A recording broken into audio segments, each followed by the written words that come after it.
তুমি কি জানো, কষ্ট সবসময় শাস্তি না। অনেক সময় কষ্ট আল্লাহর ভালোবাসার সবচেয়ে বড় প্রমাণ। তুমি হয়তো ভাবছ, আল্লাহ যদি আমাকে ভালোবাসতেন তাহলে এত কষ্ট দিতেন না কেন। আজ আমরা জানব সেই 4টি কষ্ট যা আল্লাহ কেবল তার প্রিয় বান্দাদেরই দিয়ে থাকেন। প্রথম কষ্ট, দোয়া কবুলে দেরি হওয়া। তুমি রাতের পর রাত কেঁদে দোয়া করো, তবুও কোনো উত্তর আসছে না। তুমি ভাবছ আল্লাহ শুনছেন না, কিন্তু সত্যি হল তিনি শুনছেন, শুধু তোমার জন্য উপযুক্ত সময়ের অপেক্ষায় আছেন। আল্লাহ চান তুমি ধৈর্য ধরো, আরও বেশি তাকে অনুভব করো। তিনি চান তোমার হৃদয় শুধু তার কাছেই নরম হোক। দ্বিতীয় কষ্ট, ঘন ঘন পরীক্ষা। জীবনে একটার পর একটা বিপদ আসছে, একটা শেষ হতে না হতেই আরেকটা শুরু। এটাই আল্লাহর ভালোবাসার প্রমাণ। যেমন আগুনে গলে সোনা খাঁটি হয়, তেমনি কষ্টে একজন মুমিন পবিত্র হয়। আল্লাহ যখন কাউকে ভালোবাসেন, তিনি তাকে বারবার পরীক্ষা করেন, যাতে সে আরও পরিশুদ্ধ হয়, আরও শক্ত হয়।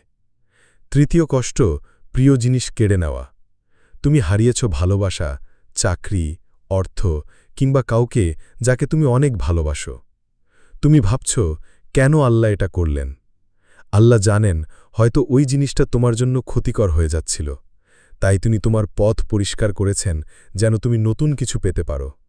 যা তিনি কেড়ে নেন তার থেকে অনেক বেশি উত্তম কিছু দিতে চান। চতুর্থ কষ্ট, একাকিত্ব। তুমি চারপাশে মানুষ থাকার পরেও একা অনুভব করো। এই একাকিত্ব তোমাকে বোঝানোর জন্য যে তুমি সবার কাছে ছিলে, কিন্তু আমার কাছে আসনি। আল্লাহ অনেক সময় আমাদের সব সম্পর্ক ভেঙে দেন, সব দরজা বন্ধ করে দেন, শুধু যেন তুমি একটা দরজায় কড়া নাড়ো, আর সেটা হলো তার দরজা। এই 4টি কষ্ট যদি তোমার জীবনে থাকে, তাহলে ভয় পেও না। এই কষ্টগুলো আল্লাহর ভালোবাসারই চিহ্ন। তিনি তোমাকে তৈরি করছেন কিছু বড়, কিছু মহৎ, কিছু অদ্ভুত সুন্দর জিনিসের জন্য। তুমি যদি ধৈর্য ধরো, তাহলে এই কষ্টগুলোই তোমার জীবনের সবচেয়ে বড় নিয়ামত হয়ে দাঁড়াবে। ভুলে যেও না, আল্লাহ কখনো তোমার কষ্ট অপচয় করেন না। তোমার কান্নাও তার কাছে খুব মূল্যবান। আল্লাহ তোমার সব কষ্ট সহজ করে দিন। আমিন।